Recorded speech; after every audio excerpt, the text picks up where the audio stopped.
At the same time, I want to turn now to a major antitrust case against Google, of which the details are super interesting. Let's put this up there on the screen. Major blockbuster antitrust case again, after a judge has ruled that the company stifled competition in search, and another trial opens on ad tech practices. So it's actually here in Northern Virginia. The company is facing a federal lawsuit alleging it illegally monopolizes the ad tech workplace. Second such case in less than a year. Opening arguments were made in the case on Monday, saying Google has, quote, unlawful grip on the market for software used to buy and sell digital ads. The trial is going to last approximately a month in Northern Virginia, and it could face major implications for Google in terms of how it will get broken up and what the overall marketplace would look like, in addition to its even inability to buy bigger companies in the future. The search case must now, quote, decide how to remedy Google's antitrust violations, which could mean limiting its ability to pay web browsers and phone manufacturers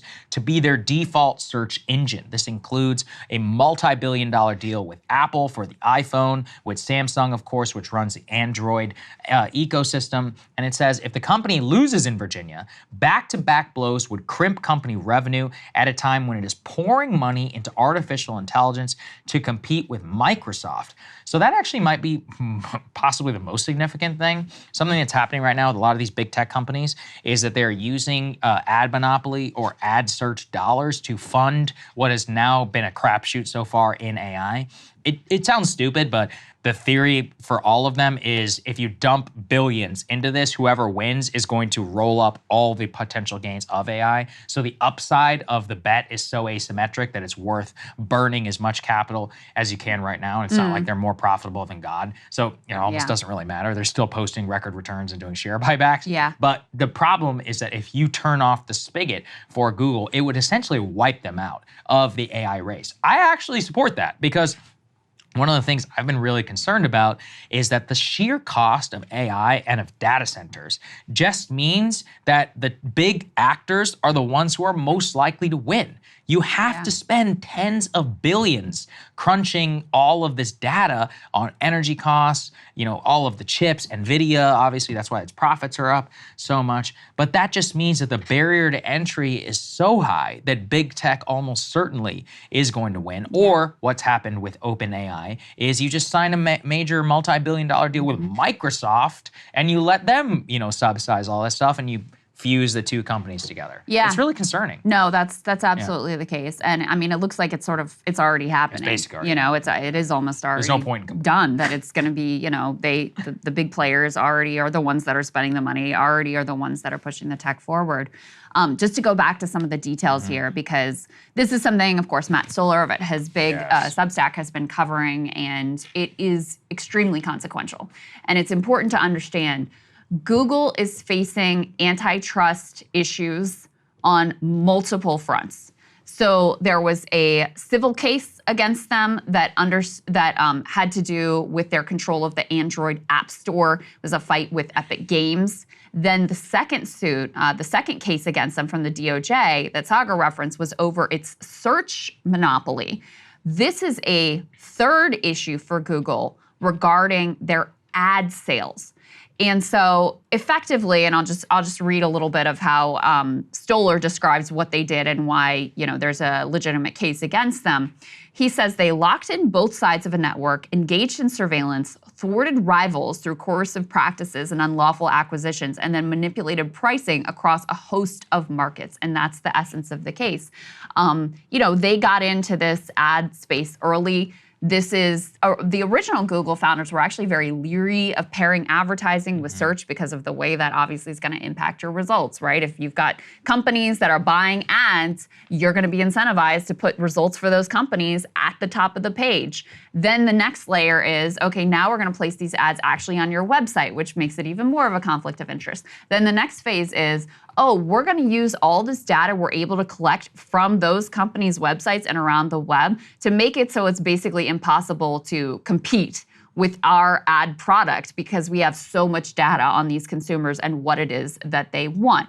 Now, the counter case is the Google lawyers will argue, okay, yeah, we sell a lot of ads, sure, but There are other places you can buy ads. It is a competitive market. You can buy ads on Instagram. You can buy ads on TikTok. There are any number of other alternative avenues you have to place and secure ad space. So that's going to be the argument. Stoller, and I defer to him because he looks at these issues so much more closely. He seems to think that the government does have a pretty strong case against them, even though Google does have some reasonable counter arguments. And what makes this so consequential is, okay, Google has already lost in the search case. Now if they lose in the ad case, what is the remedy going to be? What does that look like? Are we actually talking about breaking Google up into constituent parts? And that is at this point very plausible. That that could be the end point here, where Google will still be fine, whatever core parts of the business they retain. The different pieces of the business are profitable on their own.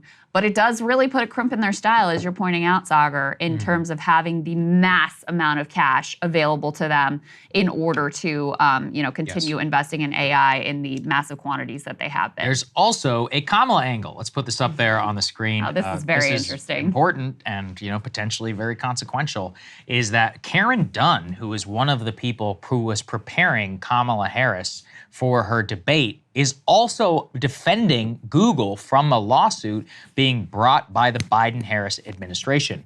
This is from the American Prospect, but multiple other outlets have also picked it up.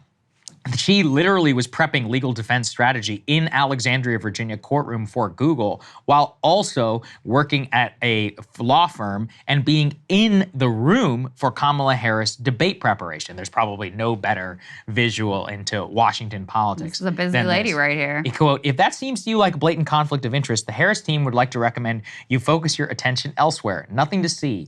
Because even the Trump campaign has now picked up on it and criticizing her for coziness with the big tech top lawyers. It especially is noteworthy to me because not only is this lawyer very close with institutional Democratic circles, but Kamala already has the problem of Tony West, who is her brother-in-law. She can't control who her family is, but I don't know if this is common. Do you always have your brother-in-law as a very close political advisor to you?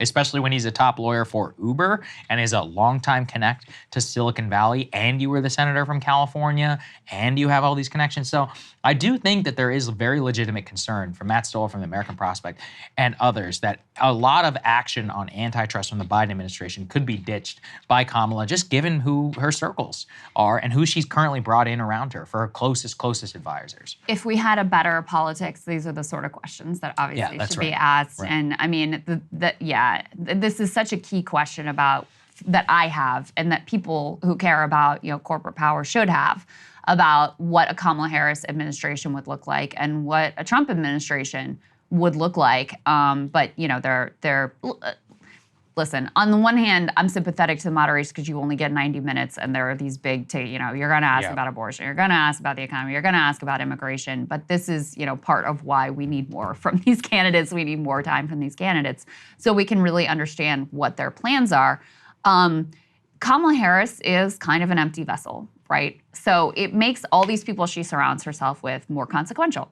That's why I was, really excited about the pick of Tim Walz, because of what that indicated with regards to his agenda in the state of Minnesota. That's why I was very pleased to see Brian Deese, who's been one of the better economic advisors to Biden and has been, really crucial pushing forward some of the best parts of his agenda, and I think was probably involved in some of the better parts of Kamala's announced agenda, the price gouging, the housing piece, all of the $6,000 child tax credit, all of those pieces.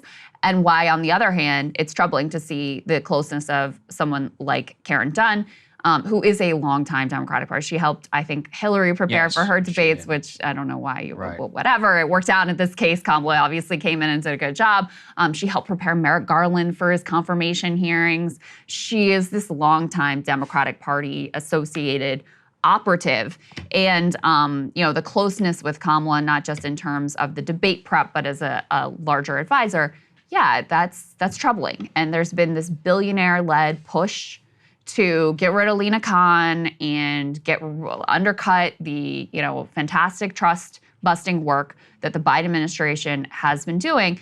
And it still is a question mark what the direction is. So that's why, this may seem like inside baseball. It is inside baseball, but that's why we have to pay attention to these things, because we aren't getting direct answers about what Kamala's priorities would be specifically with regard to corporate power. And so this is one of those things that has to be seen as troubling. There's also a wild, just inside DC story here, if you read this whole American Prospect story, because this particular law firm is where Jonathan Cantor, who that's right, now heads the DOJ antitrust division and is, leading these cases against Google and other, giants in various sectors.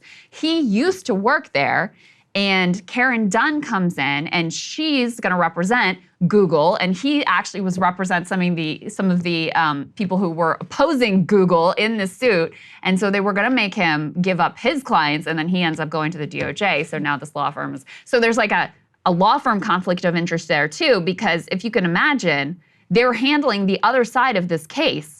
So they're privy to all of the strategy and the research and all of the planning that's going on the other side of the case.